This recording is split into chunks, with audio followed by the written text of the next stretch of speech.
Olá, a paz do Senhor, que bênção!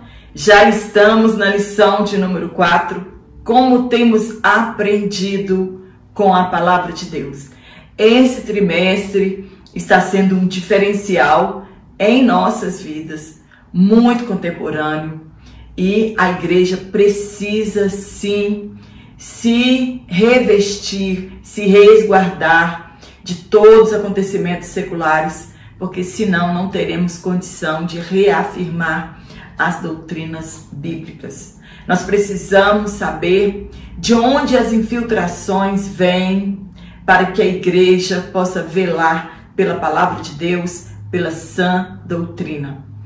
Para você que está aqui pela primeira vez, sejam todos bem-vindos.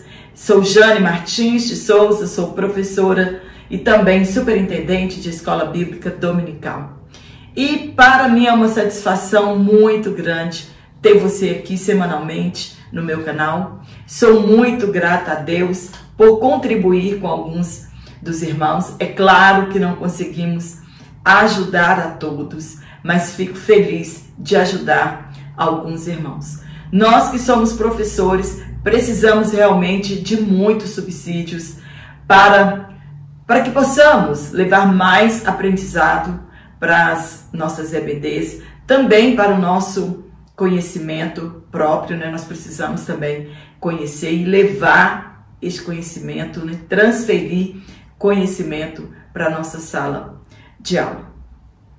E se você ainda não curtiu minhas aulas, curta, compartilhe em suas redes sociais para que esta videoaula também chegue ao alcance de outras pessoas. E já quero agradecer os comentários, muito obrigada pelo carinho de todos vocês, pelas orações, porque nós sabemos que a oração do justo pode muito em seus feitos, e é por isso que nós estamos de pé, porque orando pelos outros, é isso que fortalece a nossa fé. Então, muito obrigada. Mas eu quero que você comente aqui como foi sua aula de número 3, qual foi o grau de dificuldade da sua sala de aprendizado. Nós sabemos que são tantas palavras novas, um assunto que para muitas pessoas é novo.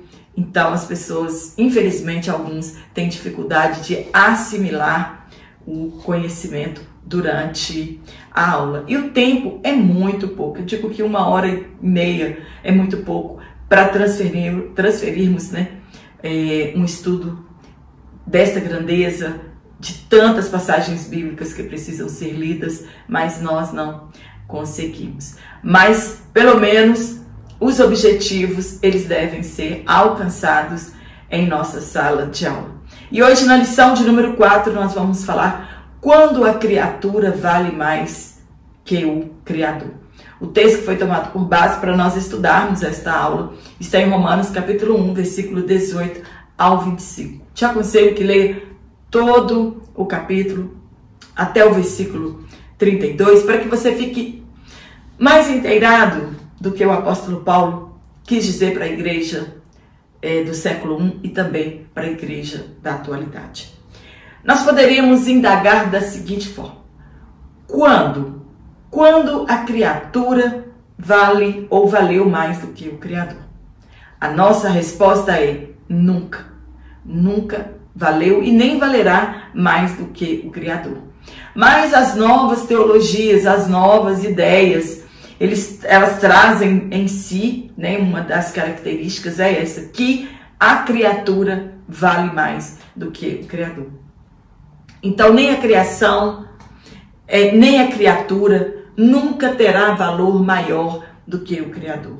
Um artista, ele eterniza seu talento em uma obra de arte. E Deus, mesmo que não adorado ou reconhecido por uma parcela de pessoas, ele nunca deixará de ser quem ele é, o Criador de todas as coisas. Todas as coisas estão sujeitas ao Criador. Mesmo que a criatura não reconheça, isso não diminui a Deus e o seu poder. Deus é e nada muda isso. Mesmo quando não glorificam a Deus, não lhe dão graças, mesmo quando se dizem sábios e se tornam loucos, mesmo quando eles mudam a glória de Deus em semelhança de homens, nada destas coisas terão mais valor do que Deus. Na verdade, tentam usurpar a glória divina, mas não conseguirão. Mesmo quando exaltam a criatura, Deus continua assentado, entronizado no seu trono de majestade. Com o advento ou com o aparecimento da revolução do pensamento, o homem ele estava acostumado com respostas prontas. E ele agora se depara com perguntas que exigiam cada vez mais de sua razão, do seu intelecto. Então, entre 1500 e 1700, aconteceu o que é chamado de revolução científica. O homem passou a pensar mais, a questionar mais os fatos e exigir respostas mais rápidas. Ptolomeu, ele foi questionado, pois ele afirmou que a Terra girava. Depois dele veio Kepler e disse que não, que são os planetas que giram em torno do Sol. Surgiu também neste tempo Galileu Galilei, que mais tarde foi acusado de herético pela Igreja. Comentou também a respeito do Espírito Santo, dizendo que a intenção dele, do Espírito Santo, é mostrar as coisas do céu e não as coisas que estão no céu, deixando claro que a igreja tem que se preocupar com a fé e deixar que os outros cuidem das ciências. O final da Idade Média esteve calcada no conceito do teocentrismo, isso na Idade Média, e no sistema feudal. Terminou com o advento da Idade Moderna. Então, quando veio a Idade Moderna, caiu por terra o teocentrismo. Ela, a revolução do pensamento, marca uma transição do pensamento medieval, fundamentado na fé e nas relações entre os homens e Deus, para o pensamento antropocêntrico, que foi a marca da modernidade, que eleva a humanidade a um novo status com o grande objeto de estudo e não mais Deus. Esta fase, ela reúne diversas descobertas científicas nos campos da astronomia, ciências naturais, matemática, física e tantas outras coisas, o que deu lugar ao pensamento antropocêntrico. É o homem no centro do mundo, o homem no centro de todas as coisas. Foi desta maneira que o poder da Igreja Católica foi enfraquecendo cada vez mais, até perder definitivamente o seu poder. E o homem foi se afundando cada vez mais na autolatria. Quando o homem fez esta escolha pela busca desenfreada pelo prazer, automaticamente a raça humana constituiu-se inimiga de Deus. São religiosos, mas eles negam o seu poder. Paulo adverte que as pessoas que ensinam tais doutrinas de demônios tiveram suas mentes cauterizadas pela hipocrisia e também pela mentira. No tópico 1, nós vamos falar sobre o desprezo à verdade. No ponto 1, a impiedade e a injustiça. Às vezes pensamos, o que passa na cabeça destas pessoas serem tão endurecidas quanto a palavra de Deus? Paulo tem uma resposta para cada um de nós. Ele afirma que nós não somos melhores do que eles, pois também estávamos sujeitos à ira de Deus, porque éramos assim, satisfazíamos o desejo da nossa carne, seguindo nossos desejos e pensamentos. Impiedade significa irreligiosidade. O termo se refere à decisão do ser humano de viver como se Deus não existisse.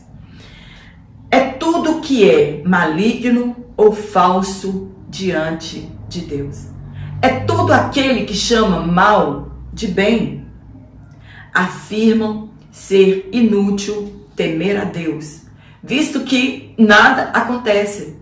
E por serem nécios, dizem que Deus não existe. E que Deus é invenção de algumas pessoas. Quando a pessoa prefere viver como se Deus não existisse, ela vive sem culpa, peca sem culpa e que não precisa prestar conta a ninguém do seu comportamento ou dos seus atos. Vivem como se não houvesse um juiz que julgará nossas atitudes. O vocábulo injustiça vem do grego odikia e significa sem retidão. Dá a ideia de não ser reto diante de Deus. Ambas, irreligiosidade e injustiça, revelam a situação geral da humanidade não regenerada. Sua idolatria, o culto à criatura, a perversidade e a depravação moral. Paulo repete nos versículos 24 e 25 que Deus os entregou. Em outras traduções pode estar escrito, e Deus os abandonou. Quer dizer que Deus permitiu, num ato de castigo, que o pecado tivesse o seu curso natural. Deus libera a humanidade para os efeitos do pecado em doses. Os efeitos colaterais, eles são gravíssimos e a humanidade não percebe que os efeitos levam à morte espiritual e à morte física. No ponto 2, a insensatez humana. Insensatez é o mesmo que loucura, é o mesmo que imprudência. Paulo expressa bem estas palavras, né? Essas duas palavras, no texto de Romanos, capítulo 1 e versículo 18. Quando do céu se manifesta a ira de Deus sobre toda a impiedade e injustiça dos homens, por não aceitarem a revelação divina por meio de sua criação, e por isso homens e mulheres são moralmente responsáveis pelo que se pode ser conhecido acerca dele. É o que os teólogos chamam de revelação natural, ou seja, a revelação de Deus através do mundo físico. Então, todo o mundo físico revela Deus. Deus se revela de diversas formas e uma delas é a revelação geral. Por intermédio da história da humanidade, Deus guia os assuntos dela em direção ao cumprimento dos seus propósitos. Deus se revela pela natureza e estão dispostos a usufruir tudo o que Deus fez. Não creem em Deus, mas querem usufruir de toda a obra criada por Deus. Porém, não rendem graças ou louvor a Deus pelas chuvas, pelo sol, pelo ar, pela vegetação. Isso é manifestado em nossa consciência de que Deus existe, de que existe um Criador que fez todo este mundo físico maravilhoso. Eles rejeitam a Deus deliberadamente, eles trocam o divino pelo profano.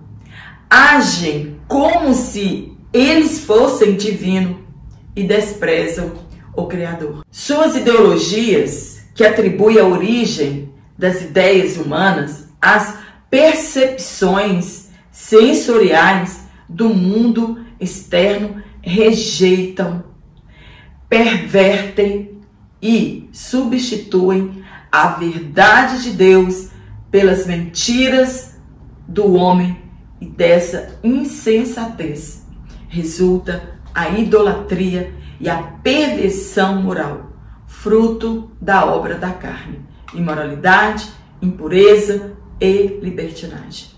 No ponto 3, o culto à criatura.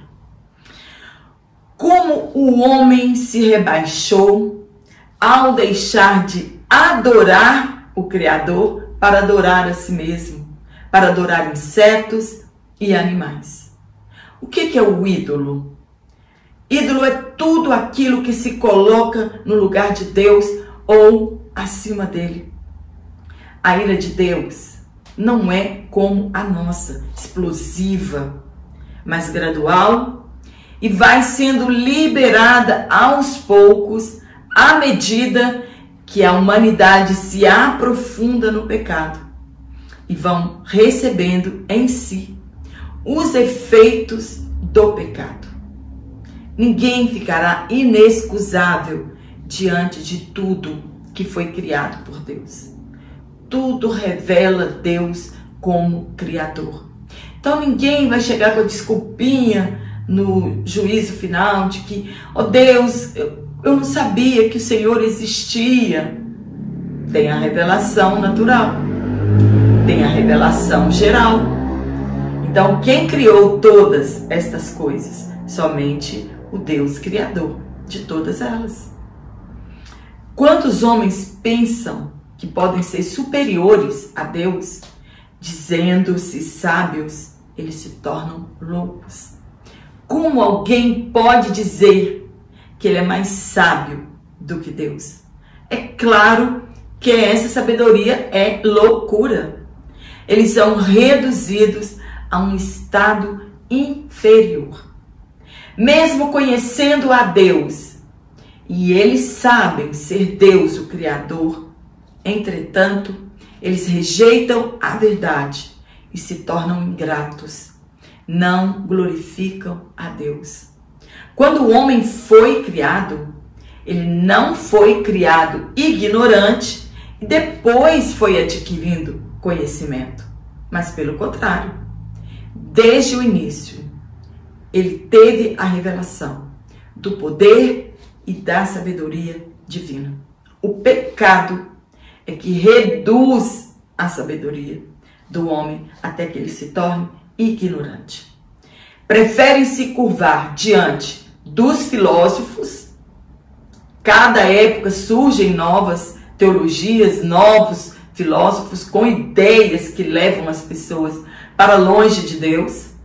Então eles preferem se curvar diante desses filósofos, teólogos, artistas, honrando mais as suas palavras do que as palavras de Deus. É o início ou o primeiro passo para a idolatria.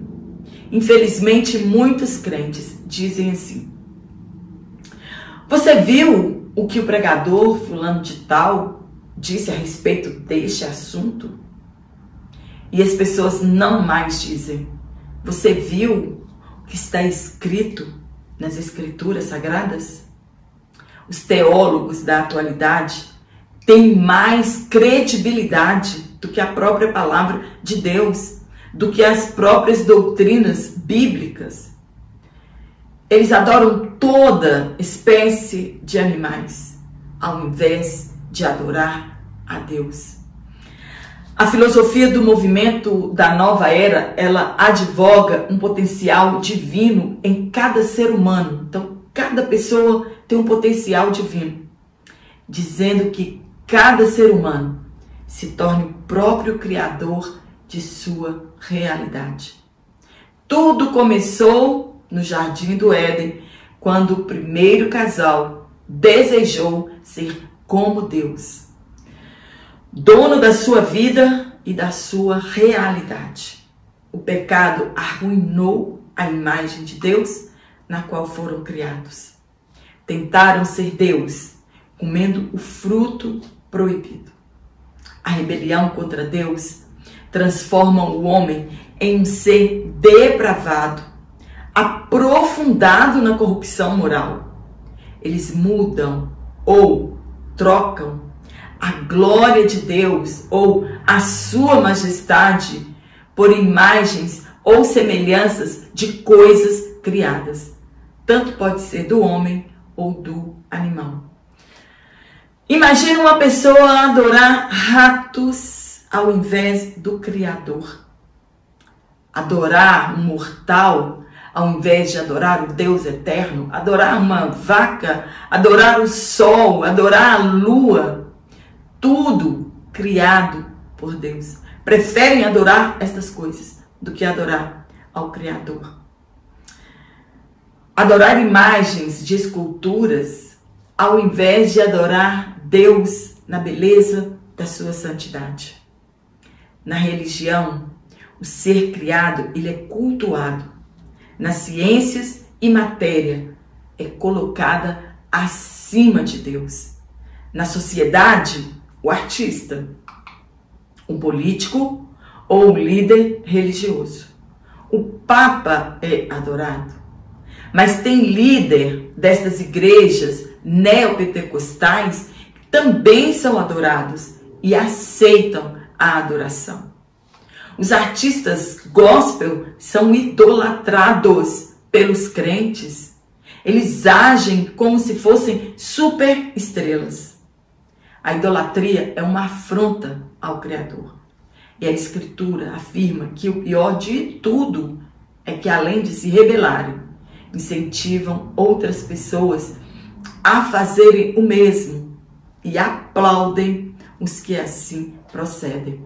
Verdadeiramente, a humanidade está perdida e ela precisa de um Salvador. No tópico 2, nós vamos falar sobre a revolução do pensamento humano. Já comentei um pouco na introdução sobre esta revelação dos pensamentos humanos. Seguindo a onda dos novos filósofos, as pessoas começaram a questionar mais e buscar respostas de suas dúvidas, mas escolheram o caminho errado e começaram a acreditar nos pensadores que eram rebeldes quanto à palavra de Deus. A vontade de todos eles era se libertar do senhorio de Cristo. No primeiro ponto, nós vamos falar sobre renascentismo. O nosso comentarista, ele deu uma dinâmica que, se você quiser, tiver tempo, pode fazer em sua sala de aula, né? Leva alguns dicionários seculares e peça que os alunos leiam o conceito do que nós vamos falar agora no tópico 2. Então, se você tiver tempo, nessa dinâmica é boa, uma dica boa que o nosso comentarista deu, que você leve um dicionário e as pessoas leiam o conceito de que nós vamos abordar agora no tópico 2. Então, agora nós vamos falar no ponto 1 sobre renascentismo. É um período que podemos, em poucas palavras, descrever, entre aspas, ver para crer. Foi exatamente o que aconteceu com Tomé, apóstolo de Jesus.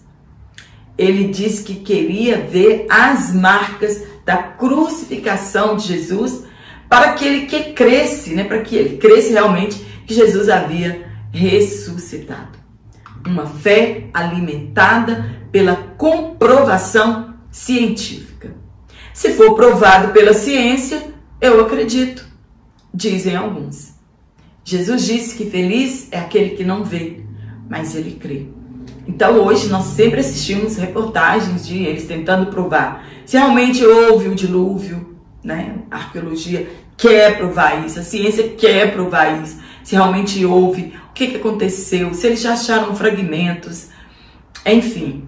Foi nessa época do renascentismo que surgiram essas coisas, o ver para crer. O Renascimento foi um movimento cultural que ocorreu na Europa entre os séculos XIV e XVI. Marcou a transição da Idade Média para a Idade Moderna. foi a valorização da cultura greco-romana. Foi pouco a pouco dando lugar à crença na ciência, a valorização da racionalidade humana acima dos dogmas religiosos. Então, resumindo, era a razão que tinha valor. Algumas características marcantes da cultura renascentista: o racionalismo, o cientificismo, o individualismo e o antropocentrismo. Então, o que é o racionalismo? Que característica é essa? A razão era o único caminho para se chegar ao conhecimento. Tudo poderia ser explicado pela razão e pela ciência, e não pelas escrituras sagradas. O cientificismo. O que é o cientificismo? Todo conhecimento deveria ser demonstrado através da experiência científica. A ciência fez, deu certo, provou, ok, existiu. O individualismo. O ser humano buscava afirmar a sua própria personalidade, mostrar seus talentos, atingir a fama, satisfazer suas ambições através da concepção de que o direito individual estava acima do direito coletivo. Então, o importante é o indivíduo, não a coletividade. O antropocentrismo é o homem no centro, da história, no centro do mundo, no centro da criação. Então, o homem é visto como a suprema criação de Deus e como o centro do universo. O homem agora é o centro do pensamento do próprio homem. E também o classicismo. Os artistas buscam sua inspiração na antiguidade clássica greco-romana para fazer as suas obras. Não mais a busca do que Deus diz acerca da criação, mas a visão a partir da criatura. Deus não era mais a medida de todas as coisas, o teocentrismo, e sim a razão humana, o antropocentrismo.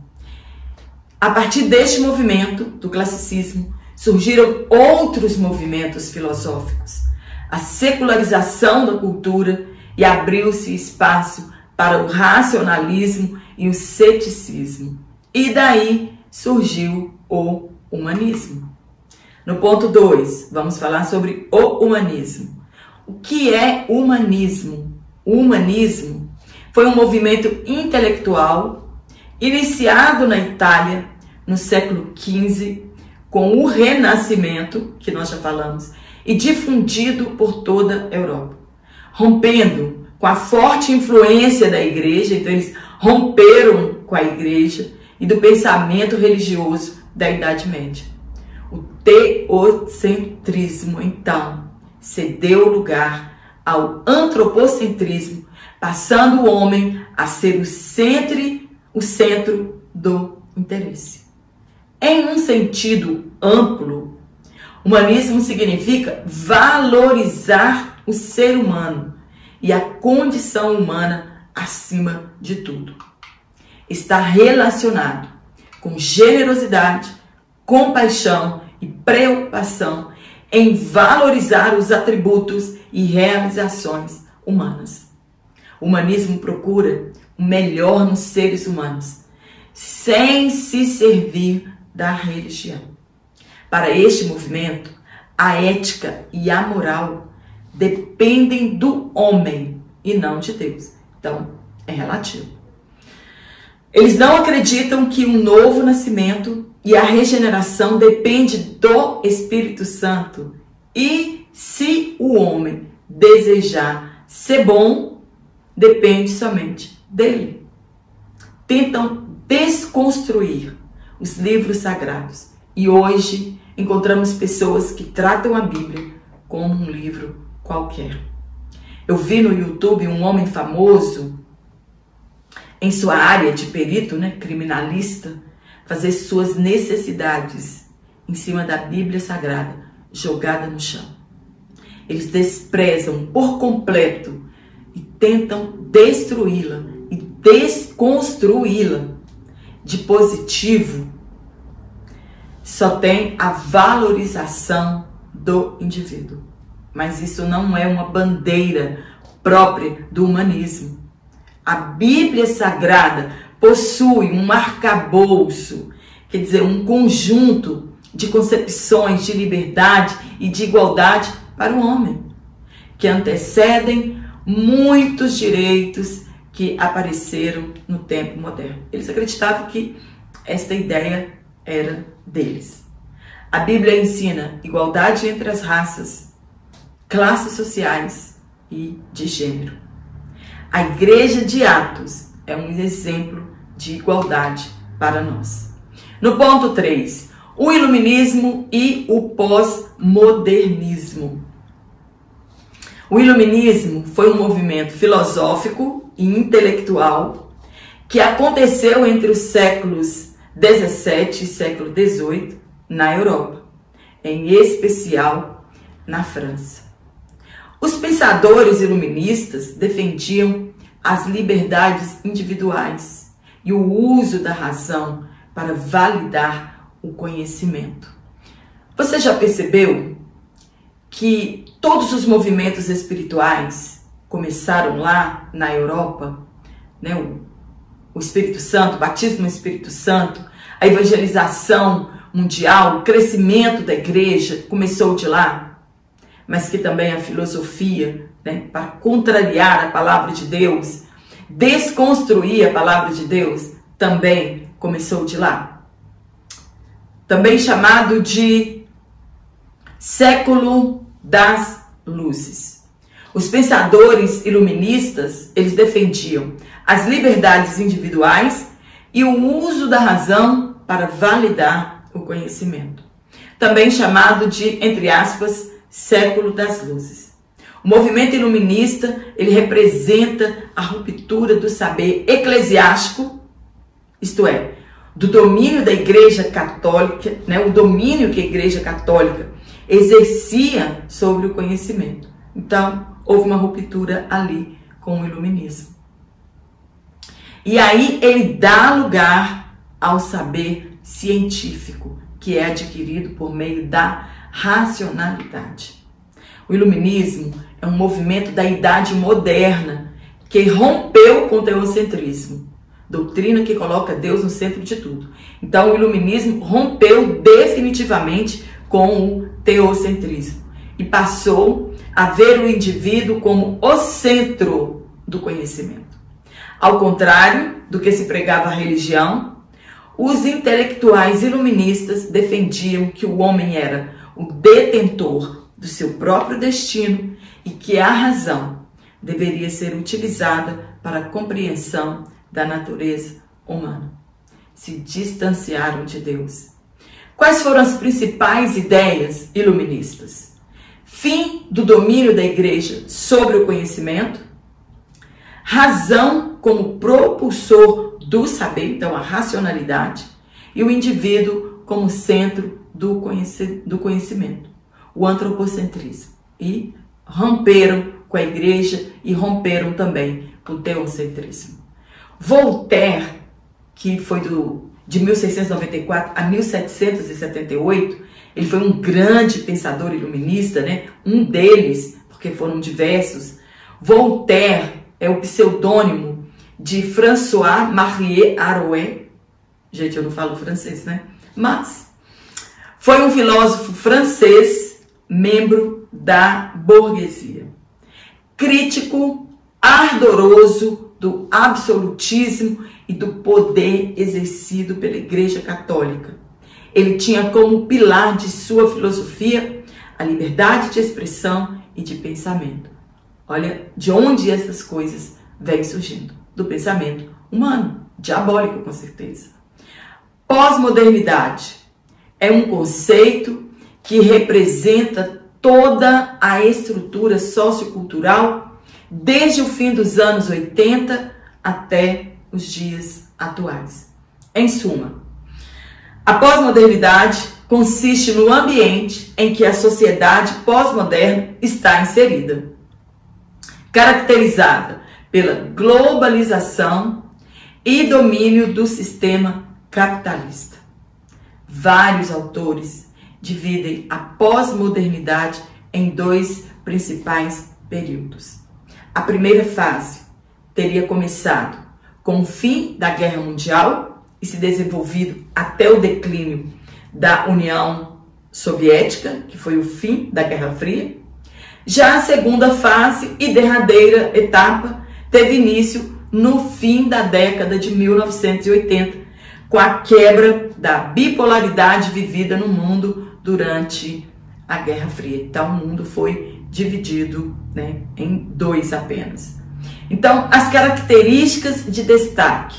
Nós vamos dar ênfase para substituição do pensamento coletivo e emersão do sentimento do individualismo, representado pelo narcisismo, o hedonismo e o consumismo. Então, o importante é o indivíduo e não o coletivo. É a valorização do, entre aspas, aqui e agora, carpe diem.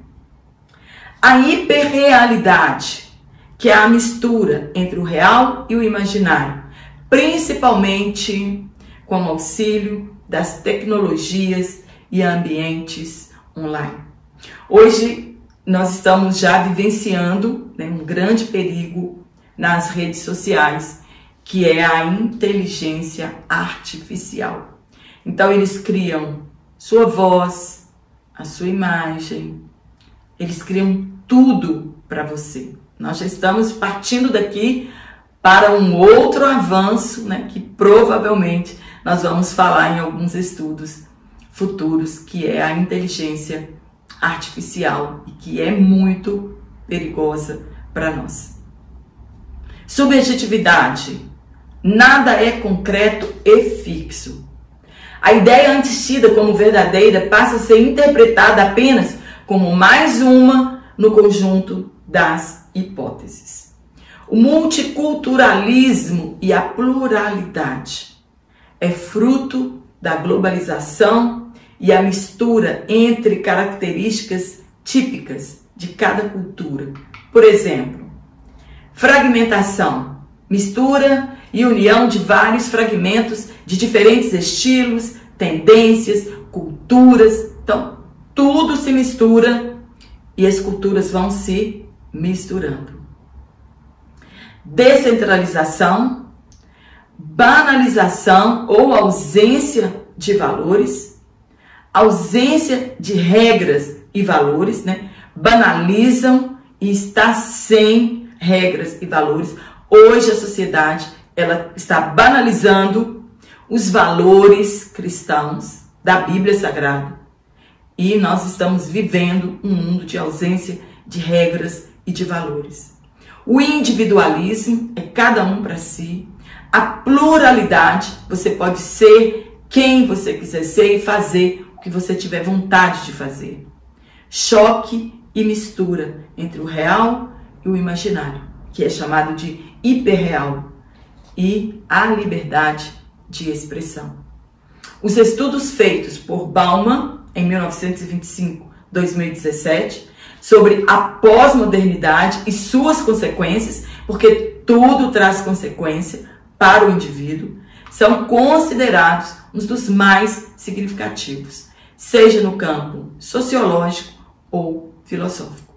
O pensador polonês cunhou a expressão, entre aspas, modernidade líquida, para se referir, fecha aspas, né, para se referir ao período conhecido como pós-modernidade. Então, nós tivemos a era moderna e depois nós tivemos a pós-modernidade.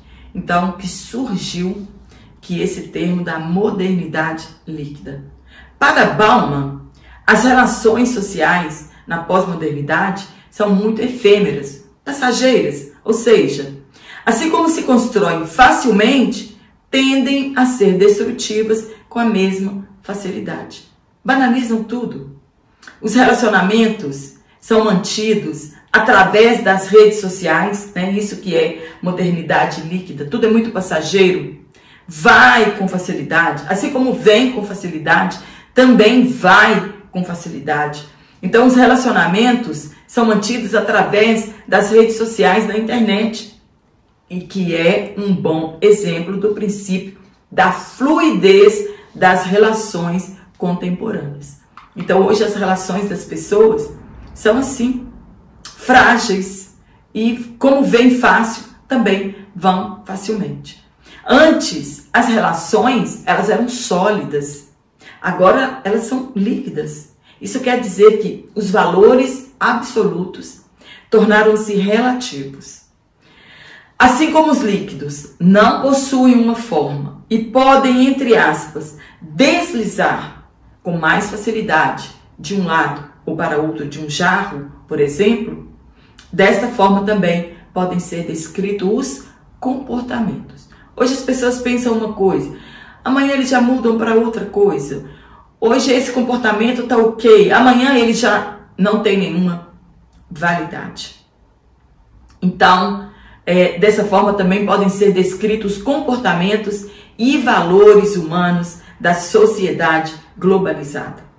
Hoje tudo é relativo e dependerá de como cada um interpreta o seu conceito de ética. O que é ética para você? O que é para você pode não ser para mim. O que é moralidade para você? O que é moralidade para você pode não ser moralidade para mim.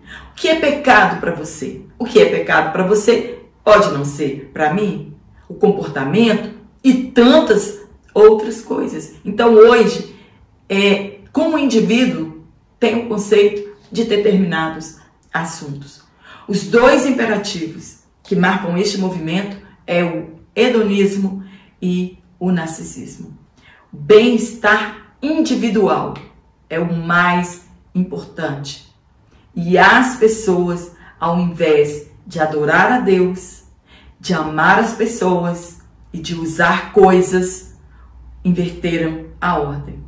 Hoje a humanidade atual, ela adora a si mesmo, ama coisas e usa pessoas. Então, elas adoram a si, usam as pessoas e amam as coisas. O hedonismo.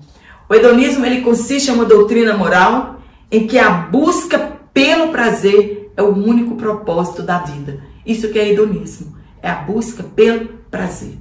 A palavra hedonismo vem do grego hedonikos, que significa, entre aspas, prazeroso, já que hedon significa prazer. Narcisismo é um conceito da psicanálise que define o indivíduo que admira exageradamente sua própria imagem. É você amar você demais, acima da média, porque nós precisamos nos amar. Mas o narcisista, ele ama demais, adora ele demais, coloca ele em autoestima. Ele é apaixonado por ele mesmo e nutre uma paixão excessiva por si mesmo. No terceiro tópico, nós vamos falar sobre tipos de auto-idolatria. Primeiro, idolatria da autoimagem. O que é idolatria? Idolatria é tudo aquilo que se coloca no lugar de Deus. Pode ser qualquer coisa: casa, carro, filhos, cônjuge, trabalho, empresa e assim, eu mesmo. A nossa autoimagem está acima de tudo. Estamos vivendo em um tempo de culto ao corpo. A autoimagem. Cada vez surgem tratamentos estéticos que prometem longevidade eterna, corpos perfeitos. E por intermédio disso, o pecado tem facilidade de tomar conta dos ambientes. O culto ao corpo, ele impulsiona a lascívia, a sensualidade, a prostituição e a tantos outros pecados. Cristo reflete a imagem de Deus, enquanto que o narcisismo humano reflete a natureza do pecado. O narcisismo nos torna escravos do pecado, enquanto Deus fala conosco por intermédio de Cristo. Paulo descreve características do homem caído sem Deus: amantes de si mesmo, egoístas, amantes do dinheiro, avarentos, quer tudo para si e nada para os outros. Não ama seu próximo, não ama a Deus. Ele é amante dos prazeres. Você já viu pessoas que, se você chamar para festas, sua agenda é aberta? Mas se você chamar para o culto, para a igreja, ela não tem tempo? É uma pessoa que a todo custo quer se promover em cima de outras pessoas. Tudo dele é melhor, ele canta melhor, ele prega melhor, ele ensina melhor, ele é mais inteligente, a ideia dele é a melhor, ele veste melhor do que todas as pessoas. São características de pessoas não regeneradas. É um tipo do publicano do livro escrito por Lucas. Ele não consegue ver defeito nele mesmo. Os discípulos de Cristo, eles discutiram para ver quem entre eles era o maior. Ananias e Safira queriam, mesmo por intermédio da mentira, se autopromover.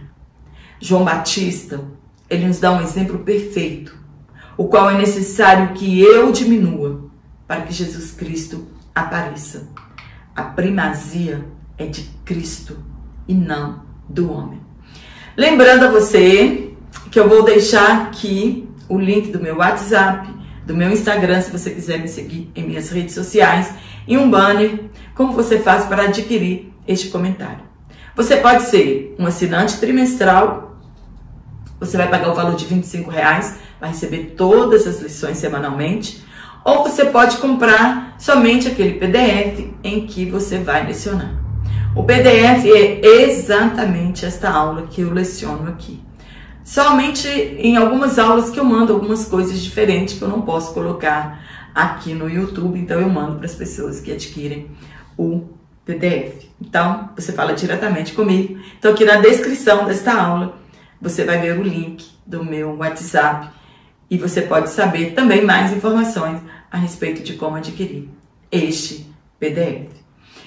No ponto 2, idolatria no coração.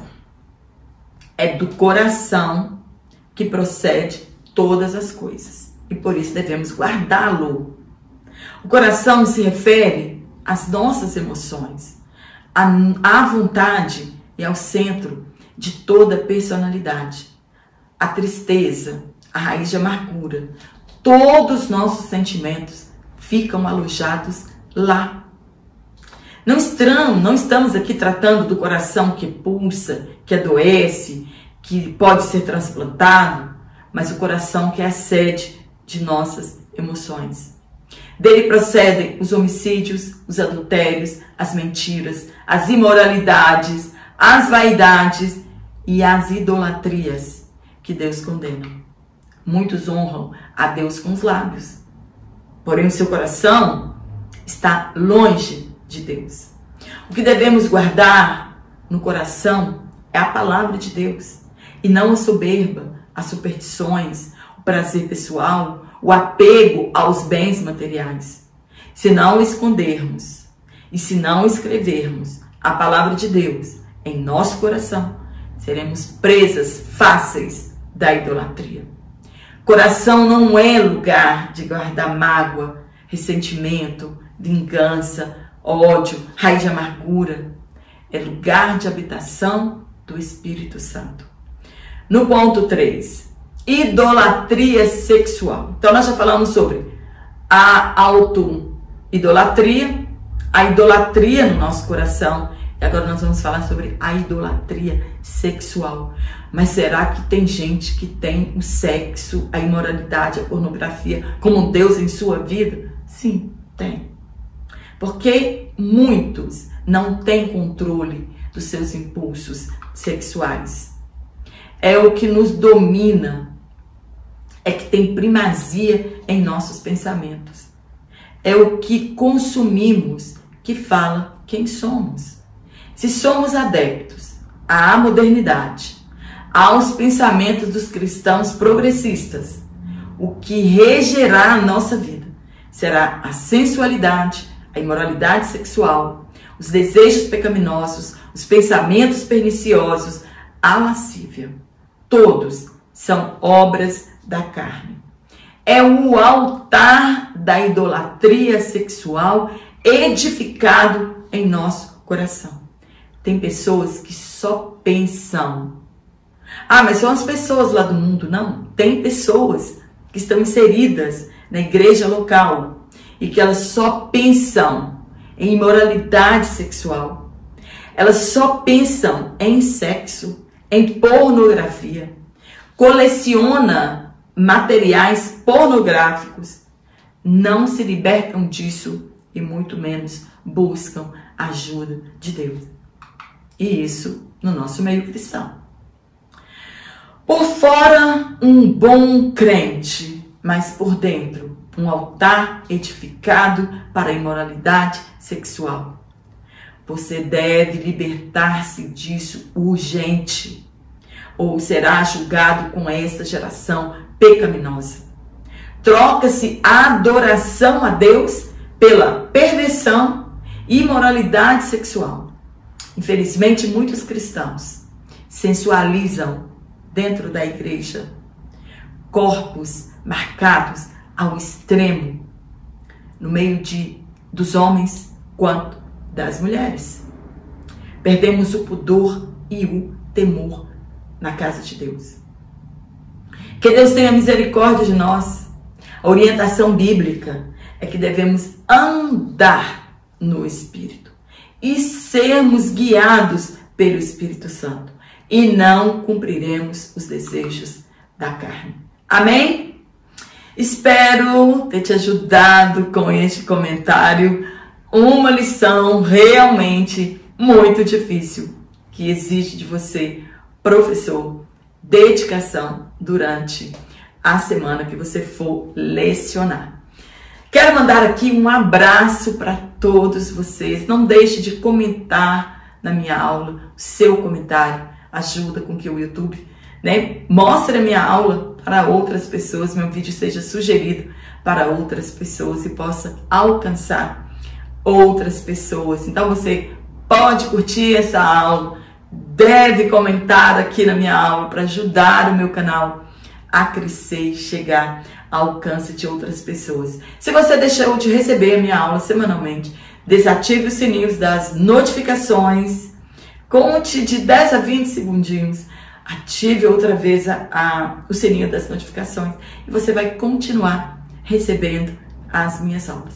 E eu quero mandar um abraço para aquelas pessoas que me pediram em particular. A nossa querida irmã Maria Lúcia dos Reis, que está sempre aqui comentando as minhas aulas, e também a nossa irmã Valdeci Silva, em Itajuípe, na Bahia. Um forte abraço a todos vocês e eu te espero aqui na nossa próxima aula, se Deus assim nos permitir então.